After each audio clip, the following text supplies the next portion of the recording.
Feel free to check out my TeePublic after the video, and consider supporting my Patreon today for early access to videos, reviews of your choice, and more. Well, will you look at that, Halloween is on the way. So I figured it would be time to look into a classic Tokusatsu J-horror thriller made during Japan's horror boom in the 60s. Introducing Matango, a film about mushroom mutants. Look, I swear to God this is a good movie. Based on the short story The Voice in the Night, written by William Hope Hodgson, Matango is told entirely through retrospect by our main character Kenji Murai, played by Akira Kubo. His story goes that he was part of a group of people taking a day trip on a yacht until they go missing and wound up on an island. As our crew finds a shipwreck, they begin to suspect that the island has been used for nuclear testing, in which it has developed a sort of mold that mutates the organisms on the island. As they search for food and water, they find these strange mushrooms, but resist eating them due to the possibility of the mushrooms being poisonous. But as days pass, the food supply of our characters only gets shorter, leaving them no choice but to eat the mushrooms. This in turn causes the people in the group to become more erratic, paranoid, and even addicted to the mushrooms. And on top of it all, their bodies also begin to morph into fungus. So basically shrooms in real life, but much worse. I know there are people out there who would only watch Toho films if they're just Godzilla or feature kaiju, but if you want to explore outside of those boundaries but still want something that does feel familiar, I definitely go ahead and watch Matango. It's directed by Ishiro Honda, and it is one of his more darker films in tone. It's like how Rodan was a classic kaiju flick with numerous horror elements added in, except in Matango there's more focus on the horror.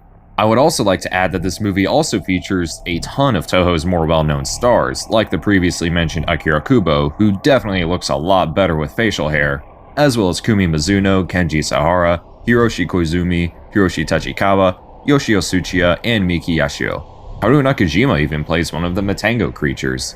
In America, this movie aired on television under the title Attack of the Mushroom People. Who's responsible for this, because I'm calling the police right now. Although in the UK, it was known as Fungus of Terror, which I guess is a little better. While it is a very good film, I can see a lot of people nowadays overlooking it because they may find it a bit dated. However, Matango does a really good job building tension through its atmosphere, accompanied by its excellent performances from the main cast, which said performances can be downright terrifying at times.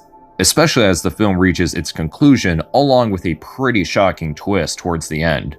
Also, is that Balton's laugh I hear?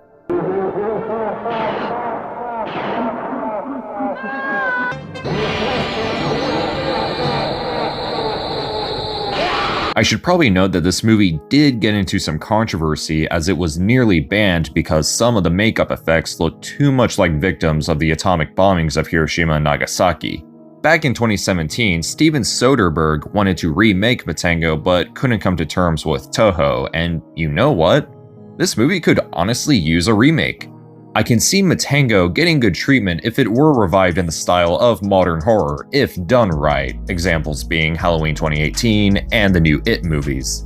Anyway, the original Matango is a classic. Definitely check it out and buy my t-shirt. That's all I have for this video. Feel free to like, share, comment, subscribe, all that good stuff, and if you like what you see, definitely consider supporting me on Patreon, and you can look at exclusive content including updates, bloopers, and script excerpts, as well as seeing videos a day before they're uploaded, and you can even send a request for future videos. You can even get a t-shirt of your choice from my TeePublic.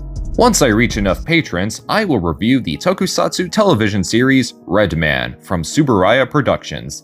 So if that's something you'd be interested in, go ahead and become a patron today. Special thank you to the Bonus Commentary Podcast, who is currently my only patron as of now, and a special shout out to artist Christian Gonzalez, aka Seaguns, who is an assistant inker for Matt Frank's Red Man series and is the lead artist for a fan series known as Godzilla Legacy. So feel free to support those guys. And until next time, take care.